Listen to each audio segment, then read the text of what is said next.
Hello, old chaps. You've caught me in quite a pickle.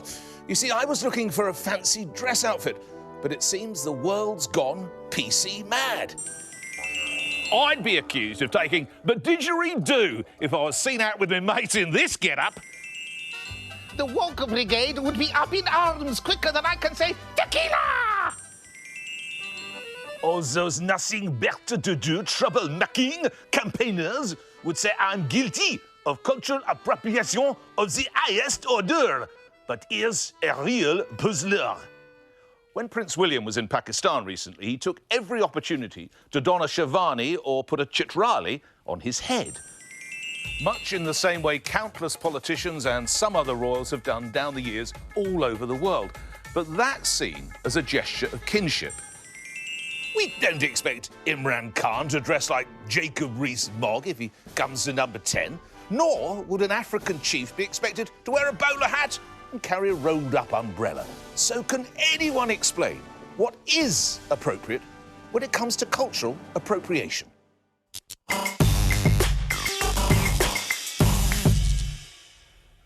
OK, that was quite funny, and congratulations on the accent. I'm grateful. Don't know about the Mexican. But this is quite a serious issue, and it's one that bugs me a lot, because we have a very weird conception of the concept of cultural appropriation. Absolutely. Because cultures should mix. Yeah. Pretending that cultures shouldn't mix is inherently racist. It's basically bigoted. It's saying, this is my culture. Imagine if somebody from Western culture said it's cultural appropriation if somebody from a culture that doesn't traditionally wear suits to wear a suit.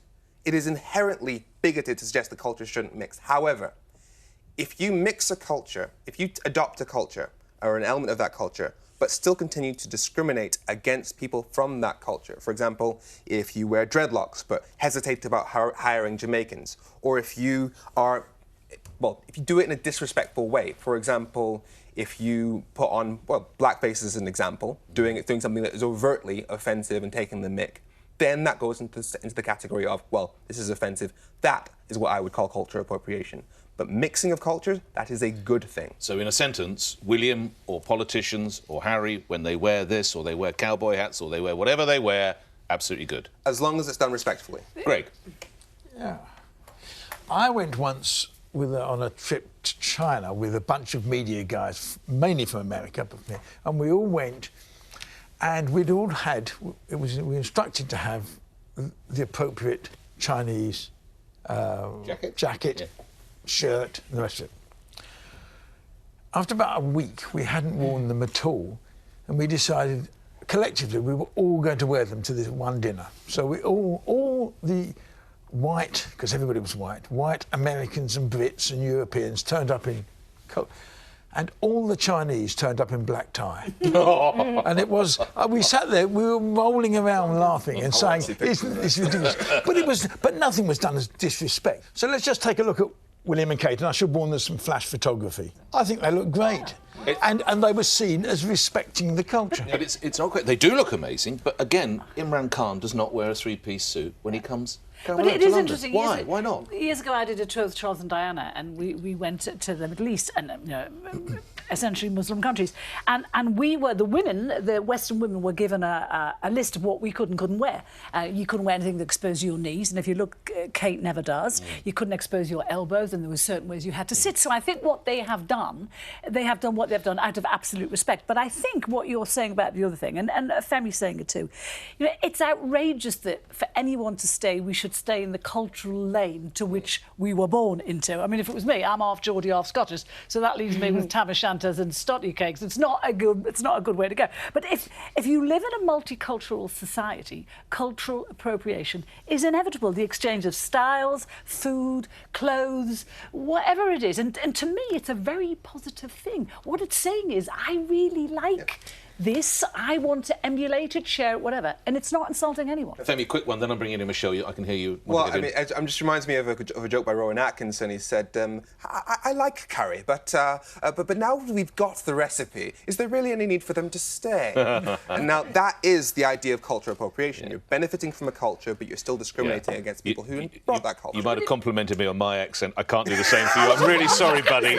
I'd like to be able, but that was shocking. That is my Michelle Dewberry. Well, I've got an interesting stat actually from across the pond, and if people were asked in Americans, 36% of Americans apparently aged 18 to 24 years old say that they hold back from trying new things for fear of committing cultural appropriation, and that actually makes me sad, and it also makes me cautious of what I would call the overly/easily offended brigade, because when somebody's wearing something, so if I think of an outfit or a garment or whatever that is traditionally associated with a group of people or a culture, does that mean that they have ownership of? And I would argue that no, it does not. So if you have a garment or a hairstyle or whatever it is... Yeah, but I couldn't wear dreadlocks, Michelle. Well, no, but that's because you don't have a thriving head of hair.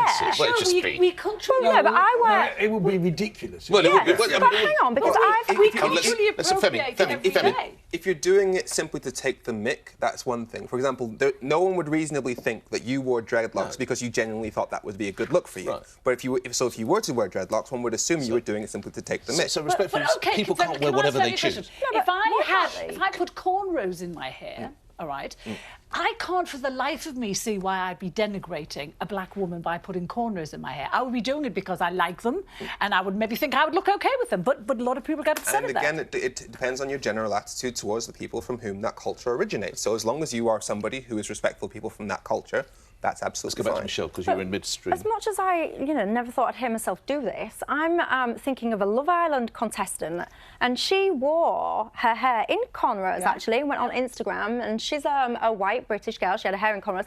She was absolutely lambasted. If you want to have your hair in plaits, and I frequently do, by the way, I often have cornrows in my hair. If I want to do my hair like that, I bloody well will. I'm not being offensive. I'm not being derogatory. Lambasted by whom? Oh, but on social media, you would be lambasted. Easily offended. Well, on the social media, you could be Brigade, lambasted for anything. the people that seem to be getting offended on behalf of other people that are not even offended for themselves, and it's that which frustrates me. One of my very best friends, white British girl, she married a Hindu man, and for the wedding, she had two weddings, one in a British style wedding and one as a Hindu ceremony.